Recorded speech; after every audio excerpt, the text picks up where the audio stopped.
Hello everyone, and welcome back to a new video. In this video, I'm going to show you guys how you can add a header on Wix. So if you guys want to learn how to do it, just follow the steps that I'm going to show you.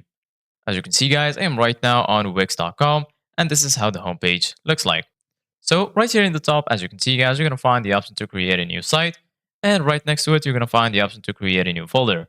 Here in the center of your screen, you're going to find all of the sites that you have on Wix. So right now, go to the site you want to edit, have your mouse over it and click on select and edit site. Once you do that, you're going to be taken to your dashboard. So once here in the dashboard, just go to the left side of your screen, and then you're going to find all of these sections. And in the bottom, you're going to find the option to edit site.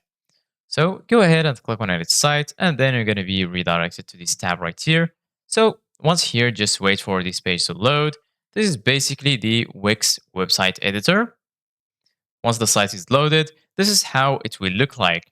So basically, guys, once you're here, if you go to the left side, right here, you're going to find the option to add elements, add section, pages and menu, site design, add apps, my business, media, CMS, and lastly, the marketing and SEO page.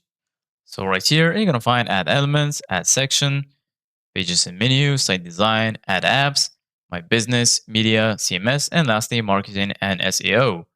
So basically, guys, right here, if you want to go to the header, just go to the home page. Make sure go to pages and menu, and then click on the home section, or you can change the page just from here. And once you're here in the home section, just go to the top, and then just hover your mouse here in this uh, top part. Give it a click, and then you're gonna be here in the header. So basically, guys, right now, if you want to edit the header, it's pretty easy. Just go ahead and click on quick edit. And then here, as you can see, guys, you can add some elements or design section. Right here, you're gonna also find change header design. If you want to click on it, if you click on it, you're gonna find these options right here. You're gonna find the option to change the color, borders, corners, and also you can add shadows. And once you finish, you can save your changes right here. So this is it guys for today's video. Thank you guys for watching. See you guys in the next video.